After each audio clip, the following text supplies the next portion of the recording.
Hello friends, and welcome back to my homestead.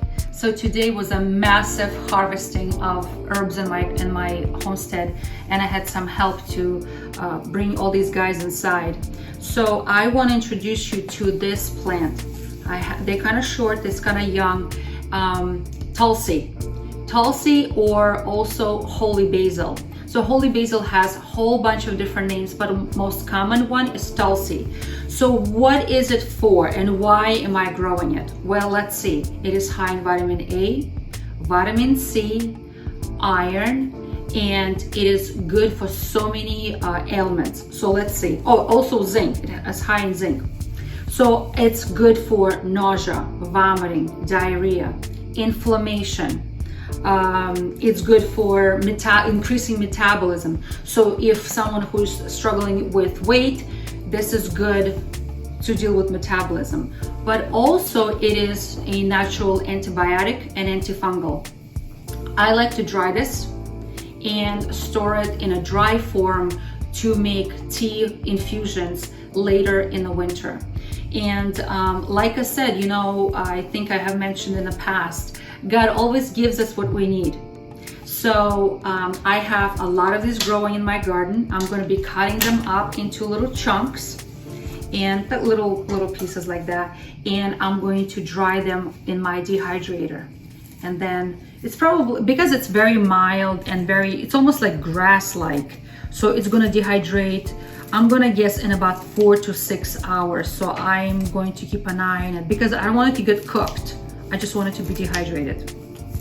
And then I always store all of my herbs in glass jars, airtight glass jars, in a dark place, in a cool place, away from the sun, away from my cooking stove, away from my wood stove, because I want them to last.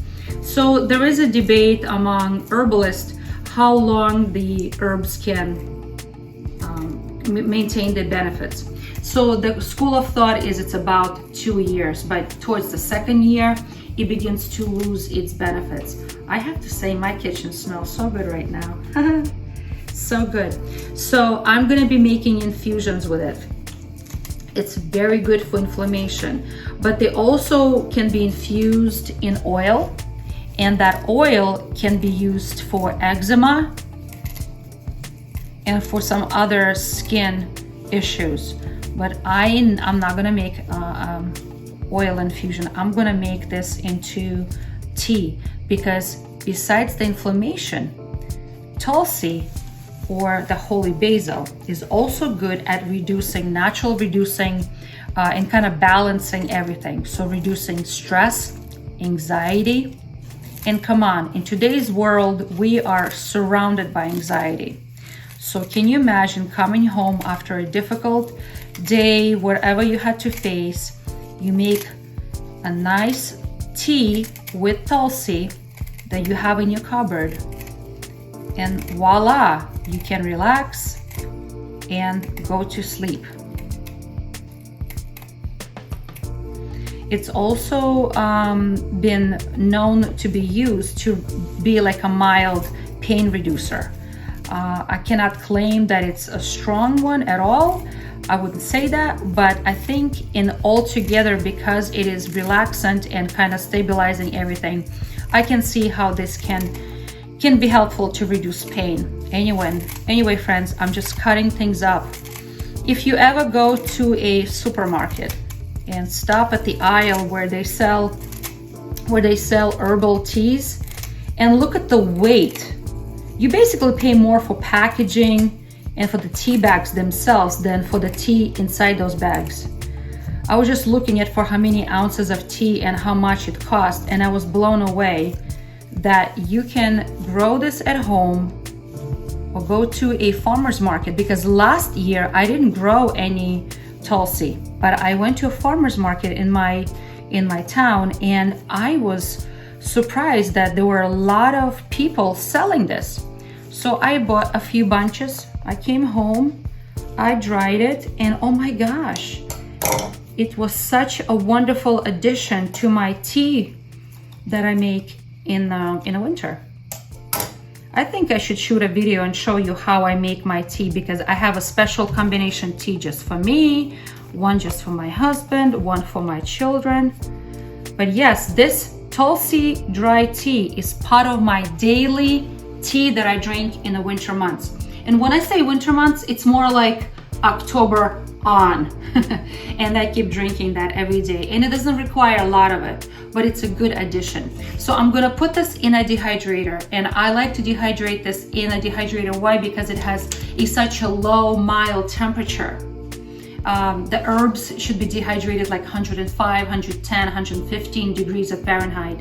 If you don't have a dehydrator, you can always dehydrate them tied up in a bunch, hang them in a dark, well-ventilated place where there's a lot of air going on.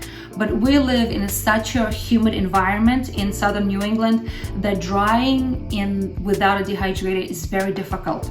So I do know that some people resort using an oven, but because this is such a delicate plant, I recommend keep an eye on it. If you're gonna do this in the oven, don't leave the house, don't leave the kitchen. Single layer on the cookie sheet and keep the door ajar, like stick a wooden spoon on the side or something, so it will be constantly escaping heat. So, but I'm gonna put this in my dehydrator, and probably next 4 to 6 hours, this bad boy should be done. Oh, this is what I forgot to say. Always label your dehydrating sheet, because I'm telling you, it's a human nature to forget what it is. So because I'm dehydrating so many other herbs today that we harvested, I need to label each and every sheet. So far I have my Holy Basil, I have my Black Eyed Susan, I've got my mint, I have my marigolds, and a few other things. So anyway, I hope you guys are encouraged to grow your own herbs, forage for your herbs, make friends with your farmers in the neighborhood, grow herbs to treat yourself naturally. I hope you're encouraged and try something new.